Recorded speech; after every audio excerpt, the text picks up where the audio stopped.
வணக்கம் எவ்ரிவோன். இந்த வீடியோவில் நான் பார்க்க போகிறது அமெரிக்காவில் வசிக்கிற பைசன், இந்தியாவில் வசிக்கிற கார். ரெண்டுமே ஆபத்தான, ஆக்ரோஷமான, வலிமையான மிகப்பெரிய காட்டெருமைகள். ரெண்டும் ஒன்றை சந்திச்சுக்காது. ஒருவேளை சந்திச்சுக்கிட்டா ரெண்டில் எது ஜெயிக்கும், எது வலிமையானது, அதை தான் இந்த வீடியோவில் பார்க்க போகிறோம்.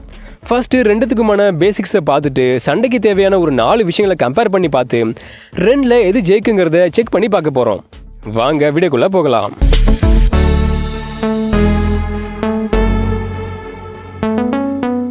தெற்கு அப்புறம் தென்கிழக்கு ஆசிய நாடுகளான India, Vietnam, Cambodia, Laos, Thailand, Indonesia, Malaysia, Myanmar, Bangladesh, Bhutan, சீனா அப்புறம் நேபாளம் போன்ற நாடுகளில் காருங்கிற இந்த மிகப்பெரிய காட்டு மாடுகள் காணப்படுது. பசுமையான காடுகள், திறந்த புல்வெளிகள், ஈரமான இலையுதிர் காடுகள் போன்ற பகுதிகளில் அதிகமாக வாழ்கிற இதுங்க 4900 இருந்து 5900 அடி உயரத்துக்கு இடைப்பட்ட மலைப்பாங்கான பகுதிகளில் அதிகமாக காணப்படுது. ஏன் கடல் மட்டத்தில் இருந்து இவ்வளோ உயரத்தில் இதுங்க வாழுதுன்னா இதுக்கு 2 காரணங்கள் இருக்குது. ஒன்று, இங்கே தண்ணியும் உணவும் அதிகமாக கிடைக்குது. இன்னொன்று, சமவெளிகள் எல்லாமே மனிதர்களால் மேய்ச்சல் நிலமாகவும் விவசாய நிலமாகவும் மாற்றப்பட்டுருச்சு. தெற்கு ஆசியாவோட பல இடங்களில் இதுங்க காணப்பட்டாலும் இந்தியாவிலையும் இந்தியாவோட மேற்கு தொடர்ச்சி மலையிலையும் தான் இதுங்க அதிகமாக வாழுது. ஸோ இதனால் இது சில நேரம் இந்தியன் பைசன் அப்படின்னும் இந்தியன் கார் அப்படின்னும் அழைக்கப்படுது. இளம் வயசில் சிவப்பு பழுப்பு நிறத்தில் இருந்தாலும் வயசாக வயசாக இதுங்க கருப்பு நிறத்துக்கு மாறிடும். இதில் 3 துணை இனங்கள் இருக்குது. ஒன்று போஸ் காரஸ் காரஸ், ரெண்டாவது போஸ் காரஸ் ரெடாய், மூணாவது போஸ் காரஸ் ஹப்பைக்கி. கார் காட்டெருமைகள் பொதுவாக 8 11 மாடுகள் வரை இருக்கிற ஒரு சின்ன மந்தையாக இருக்கும். ஆனால் ஒரு மந்தையில் 30 50 மாடுகளும் அதுக்கு அதிகமாக கூட இருக்கலாம். காட்டில் ஒரு மந்தை 78 சதுர கிலோமீட்டர் பரப்பளவை கண்ட்ரோல் பண்ணும். ஒரு ஆதிக்க ஆணும் பெண்களும் பெண்களோட குட்டிகளும் ஒரு மந்தையில் இருக்கும். மற்ற இளம் ஆண்கள் ஒரு தனி கூட்டமாகவோ இல்லை தனியாக கூட வாழும். இனப்பெருக்க காலமான டிசம்பர்லேருந்து ஜூன் வரை இளம் ஆண்கள் மேட் பண்ணுற ஆசையில் பெண்கள் இருக்கிற மந்தையை தேடி வரும். ஆனால் ஆதிக்க ஆணை தாண்டி இதுங்களால ஒன்றும் பண்ண முடியாது. ஆதிக்க ஆணை தோக்கடிச்சாதான் மந்தைக்கு தலைவனாக மாறி மந்தையில் இருக்க பெண்கள் கூட இணை சேர முடியும். மோஸ்ட்லி ஆதிக்க ஆணுக்கும் இளம் ஆணுக்கும் சண்டை நடக்காது. ரெண்டில் எது பயமுறுத்துகிற தோற்றத்தோட ரொம்ப பெருசாக இருக்கும் அதுதான் ஜெயிக்கும். பட் சில நேரம் இந்த மாதிரி சண்டைகள் மூலமாகவும் யார் பாஸுங்கிறது தீர்மானிக்கப்படுது. சண்டையில் ஜெயிச்சு பாஸாக மாறியாச்சுன்னா மந்தையில் இருக்க பல பெண்கள் கூட இணை சேரலாம். இந்த மந்தைக்கு நான் தான் பாஸு, இதில் இருக்க பெண்கள் கூட நான் தான் இணை சேருவேன், மற்ற ஆண்கள் நெருங்கக்கூடாதுன்னு எச்சரிக்கை கொடுக்க விஸ்லிங் ஸ்நாட்டுங்கிற ஒரு வித்தியாசமான விசில் சத்தத்தை ஆதிக்க ஆண் எழுப்புது. இந்த எச்சரிக்கையும் மீறி வந்தாதான் சண்டை ஆரம்பமாகும். ஆதிக்க ஆணோட விசில் சத்தம் 1.5 கிலோமீட்டருக்கும் அதிகமான தூரம் வரை கேட்கும். மற்ற ஆண்களை எச்சரிக்கை பண்ண மட்டும் இல்லாமல் ஏதாச்சும் ஆபத்திலிருந்து மந்தையை பாதுகாக்கவும் இந்த விசில் சத்தம் ஆதிக்க ஆணால் எழுப்பப்படுது. கார் காட்டெருமைகள் வருஷம் ஃபுல்லாக இணை சேர்ந்தாலும் டிசம்பர்லேருந்து ஜூன் வரை அதிகமான இணை சேர்க்கை நடக்கும். ஒரு ஃபீமேல் கார் வெற்றிகரமாக இணை சேர்ந்துதுன்னா கிட்டத்தட்ட 9 மாத கர்ப்ப காலத்துக்கு அப்புறம் ஒரே ஒரு குட்டியே போடும். கிட்டத்தட்ட 1 வயசு வரை அம்மா கூட வளர்கிற கண்ணுக்குட்டி அதுக்கப்புறம் தனியாக பிரிஞ்சு 2 3 வயசில் அடல்ட் ஏஜ் அடையும். ஆனால் 5 வயசில் தான் ஆதிக்க ஆணா மாறி மந்தையில் இருக்க பெண்கள் கூட இணை சேர முடியும். அதுவும் முன்னாடி இருந்த ஆதிக்க ஆணா சண்டையில் ஜெயிச்சாதான் உண்டு. வறண்ட காலங்களில் உணவுக்காக மலைகளோட அடிவாரத்தில் காணப்படுற இதுங்க மழைக்காலங்களில் அதே உணவுக்காக மறுபடியும் மலைகளை நோக்கி போகும். பொதுவாக இதுங்க அதிகாலையிலையும் பிற்பகல்லையும் சுறுசுறுப்பாக செயல்பட்டாலும் இந்தியாவோட மத்திய பிரதேசத்தில் இருக்க கார் மாடுகள் நைட்டில் தான் ரொம்ப சுறுசுறுப்பாக இருக்கும். காரணம் மனித நடமாட்டம் அதிகமாக இருக்கிறது தான். கார் காட்டெருமையோட ஒரு மந்தை உணவை தேடி ஒரு நாளைக்கு 2 5 கிலோமீட்டர் தூரம் வரை அலைஞ்சு தெரியும். கார் மாடுகள் 32 வகையான தாவரங்களை சாப்பிடுது. அதில் புற்கள், இலைகள், தண்டுகள், விதைகள் அப்புறம் பழங்களும் அடங்கும். இதுங்களுக்கு ரொம்ப பிடிச்ச சில தாவரங்கள் அப்படின்னா கருப்பு மரம், டிக்ளோவர், கார்வி, grewia, the elephant apple, Indian boxwood, East Indian screw tree, golden shower tree, அப்புறம் முந்திரி மரத்தோட பழமும் பட்டையும். அதிக ஊட்டச்சத்துக்காக தேக்கு மரத்தோட பட்டையும் இதுங்க சாப்பிடுது. இந்த கார் காட்டெருமைகள் ரொம்ப பெருசாக இருக்கிறதால இதுங்களை வேட்டையாடுற எந்த பிரெடேட்டர்ஸும் பெருசாக கிடையாது. லெப்பர்ட்ஸும் டோல்ஸும் மக்கர் முதலைகளும் வீக்காக இருக்கிற கார்ஸையும் கண்ணுக்குட்டிகளையும் தாக்கும். புலிகளும் உப்பு நீர் முதலைகளும் தான் நல்லா வளர்ந்த கார் மாடுகளை வேட்டையாடுது.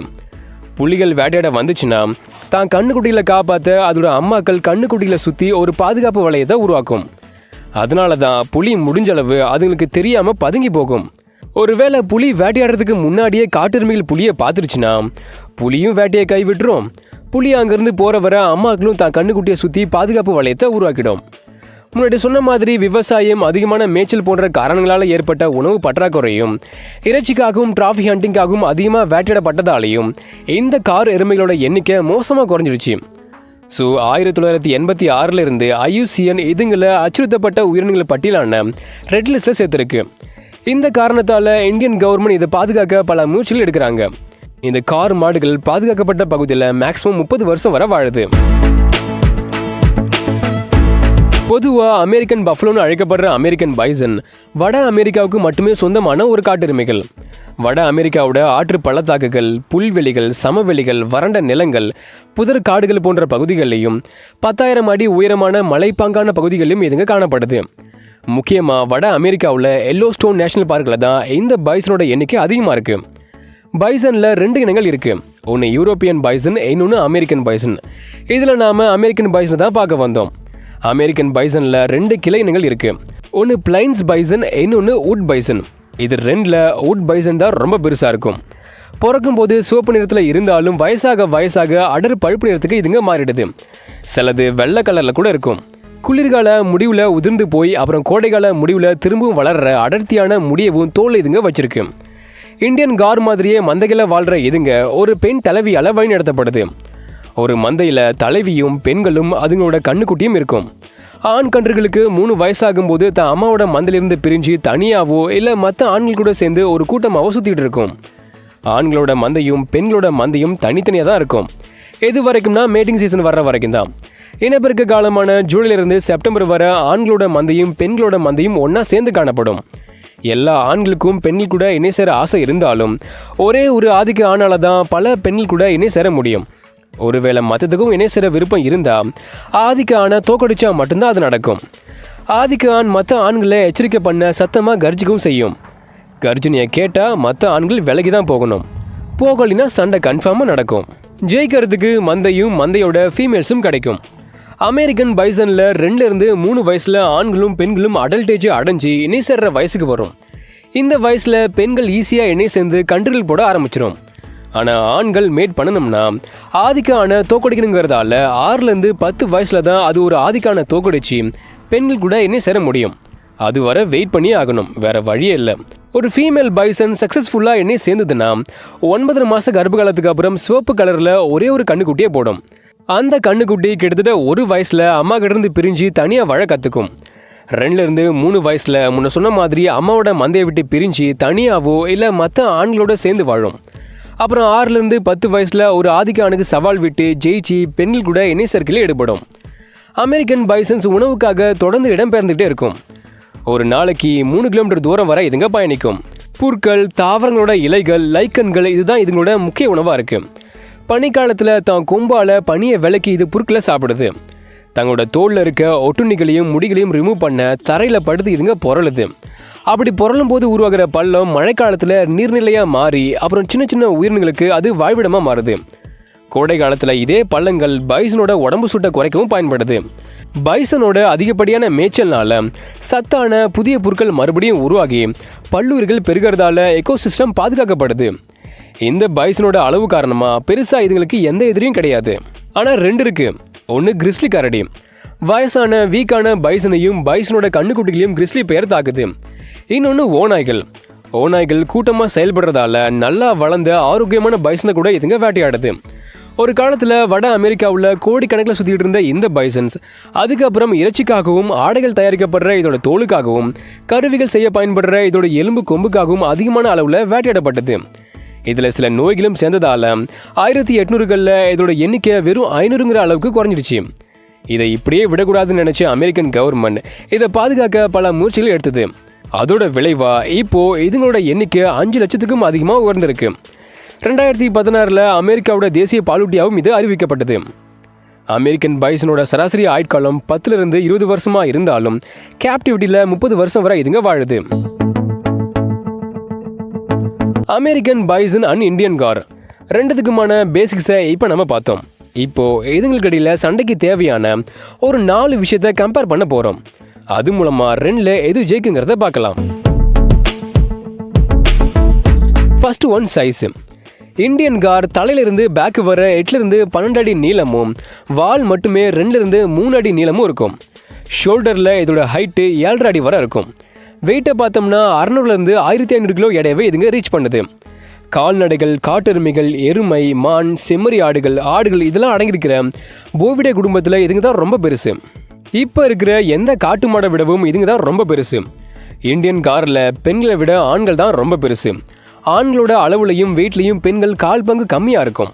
இப்படி இந்தியன் கார் ரொம்ப பெருசாகவும் அதிக தசை அடர்த்தியோட வலிமையாகவும் இருக்கு. அமெரிக்கன் பைசனை எடுத்துக்கிட்டோம்னா ஹெட்ல இருந்து பேக் வர 6 அடி 6 இன்ச்ல இருந்து 11 அடி 5 இன்ச் வரை இருக்கும். வால் மட்டும் 1 இருந்து 3 அடி வரை இருக்கும். ஷோல்டர் ஹைட்டு 6 அடி 7 இன்ச் வரை இருக்கும். வெயிட்டு 320 இருந்து 1000 கிலோவை ரீச் பண்ணும். போவிடே குடும்பத்திலையும் காட்டு மாடுகளையும் இந்தியன் காருக்கு அடுத்து 2வது மிகப்பெரிய காட்டு மாடுகள் இந்த அமெரிக்கன் பைசன் தான். இதுங்கள்லையும் பெண்களை விட ஆண்கள் தான் பெருசாக இருக்கும். அப்போது இந்த அளவீடுகளை வச்சு பார்க்கும்போது இந்தியன் கார் ரொம்ப பெருசாகவும் கனமானதும் கூட. ஸோ ஃபர்ஸ்ட் கேட்டகரியோட வின்னர் இந்தியன் கார் தான். காட்டெருமைகளோட சண்டைகள் எப்பவுமே தலையோட தலையை முட்டிக்கிறதுல தான் இருக்கு. ஸோ நம்ம பார்க்க போகிற செகண்ட் கேட்டகரி சண்டைக்கு முக்கியமாக தேவையான கொம்போட சைஸு. இந்தியன் காரோட நெத்தியில் ஆழமான குழியான பகுதியும் கொம்புகளுக்கு இடையில ஒரு முகடும் இருக்கு. ஸோ இது முட்டும் போது எதிரிக்கு அதிக டேமேஜை இது உண்டாக்கும். தலைக்கு சைடில் 2 பக்கத்துலையும் வளர்ந்துருக்கிற கொம்புகள் அடியில் பச்சை இல்லை மஞ்சள் நிறத்தோட கருப்பு நுனியோட இருக்கு. இந்த கொம்புகள் 114 சென்டிமீட்டர் நீளத்தை எட்டும். இதுவே அமெரிக்கன் பைசனை பார்த்தோம்னா கொம்புக்கு இடையில இருக்க முகடு இருக்காது. ஆனால் காரை விட இதோட மண்டையோடு அகலமாக இருக்கும். பட் இது பெருசாக சண்டையில் உதவாது. அப்புறம் பைசனோட கொம்போட நீளம் காரை விட கம்மியாக 60 சென்டிமீட்டர் நீளம் வரை தான் இருக்குது. ஸோ செகண்ட் கேட்டகரியோட வின்னர் இந்தியன் கார் தான். Third category speed. Indian gaur ரொம்ப பெருசாக இருக்கிறதால மணிக்கு 56 கிலோமீட்டர் வேகத்தில் மட்டும்தான் ஓட முடியுது. பட் அமெரிக்கன் பைசன் காரை விட சின்னதாக இருக்கிறதாலையும் ஷோல்டர் பகுதி உயரமாகவும் பின்புற பகுதி உயரம் கம்மியாக இருக்கிறதாலையும் ஒரு செங்கோண முக்கோண ஷேப் அதிக வேகத்தை இதுக்கு கொடுக்குது. ஸோ அமெரிக்கன் பைசனால் மணிக்கு 65லிருந்து 70 கிலோமீட்டர் வேகத்தை எட்ட முடியுது. அதனால இது இந்தியன் காரை விட வேகமாகவும் சுறுசுறுப்பாகவும் செயல்படுது. 6 அடிக்கு மேலே இதுங்களால் குதிக்கவும் முடியும். அதாவது ஒரு வேலியவே இதுங்களால் தாண்ட முடியும். அப்போது இந்த கேட்டகரியோட வின்னர் அமெரிக்கன் பைசன் தான். Fourth category aggression. அக்ரஷனில் இந்தியன் கார் கொஞ்சம் கம்மி தான்.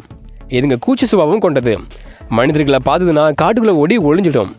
ஆனால் தென்கிழக்கு ஆசியாவிலையும் தென்னிந்தியாவிலும் இருக்க காட்டெருமைகள் மனிதர்கள் கூட இருக்கிறத பழகிடுச்சு. அதனால் அதுங்க மனிதர்களை பார்த்து பயந்து ஓடுறது கிடையாது. இப்படி பயந்து ஓடாததால் உள்ளூர் வாசிகளும் இதுங்க தைரியமானது ஆக்ரோஷமானதுன்னு நினைக்கிறாங்க. ஆனால் அது உண்மை இல்லை. முன்னாடி பார்த்த மாதிரி மேட்டிங் சீசனில் இணைச்சரிக்கை உரிமைக்காக சண்டையில் ஈடுபடுறதுக்கு பதிலாக அதிகமாக இதுங்க தான் உருவத்தை காட்டி தான் பயமுறுத்தும். ஸோ அக்ரஷனில் இதுங்க கொஞ்சம் கம்மி தான். அதுக்காக எப்போவுமே அமைதியாக கோபப்படாமல் இருக்காது. மனிதர்களால் தூண்டப்பட்டாலோ இல்லை போட்டி ஆண்கள் வலுக்கட்டாயமாக சண்டைக்கு வந்தாலோ களத்தில் இறங்கி ஆக்ரோஷமாக சண்டை போடவும் இதுங்க தயங்காது. பட் இந்த ஆக்ரோஷம் அமெரிக்கன் பைசனை விட கம்மியாக தான் இருக்கும். மனிதர்கள் எதுவுமே செய்யாமல் சும்மா இருந்தாலும் பைசன் திடீர்னு தாக்க செய்யும். இணைச்சரிக்கை உரிமைன்னு வந்துட்டா சண்டை மூலமாக தான் சமரசமே நடக்கும். ஸோ அக்ரஷனை பொறுத்தவரை அமெரிக்கன் பைசன் தான் வின்னர். இந்தியன் காருக்கும் அமெரிக்கன் பைசனுக்கும் சண்டைக்கு தேவையான 4 கம்பேரிசனை பார்த்தோம். 4ல் 2மே பாதி ஸ்கோர் வாங்கி சமநிலையில் இருக்கு. அப்போ இதில் யார் தான் வின்னர்? காட்டெருமைகளோட சண்டைகள் எப்பவுமே தலையோட தலை முட்டி மோதி சண்டை போட்டுக்கும். இந்த சண்டைக்கு முக்கியமாக ஒரே ஒரு விஷயம் தான் தேவைப்படுது. அது அளவு மட்டும்தான். ஏன் சொல்கிறேன்னா முன்னாடி பார்த்த மாதிரி பைசனோட மந்தையிலையும் காரோட மந்தையிலையும் ஒரு ஆதிக்க ஆண் தான் சண்டையில் ஜெயிச்சு மந்தையை கண்ட்ரோல் பண்ணுது. இந்த மாதிரி ஆதிக்க ஆணாக மாறுறதுக்கு அளவு தான் முக்கிய காரணமாக இருக்குது. அப்போது இந்தியன் கார் ரொம்ப பெருசாகவும் அதோட சேர்ந்து நீளமான கொம்பு இருக்கிறதால சண்டையில் இது ஜெயிக்க தான் அதிக வாய்ப்புகள் இருக்குது. காட்டெருமைகளோட சண்டையில் சுறுசுறுப்புக்கும் ஆக்ரோஷத்துக்கும் பெருசாக எந்த வேலையும் கிடையாது. இது அமெரிக்கன் பைசன் தோல்வியை சந்திக்க முக்கிய காரணமாக இருக்குது. அமெரிக்காவில் இருக்க பைசனும் இந்தியாவில் இருக்க காரும் ஒன்றை சந்திச்சுக்காது. ஒரு வேளை சந்திச்சதுன்னா காரோட மிகப்பெரிய அளவு காரணமாக இதுதான் ஜெயிக்கும். ஏன்னா போவிடே குடும்பத்திலேயே ஒரு கிங்னா அது இந்தியன் கார் தான்.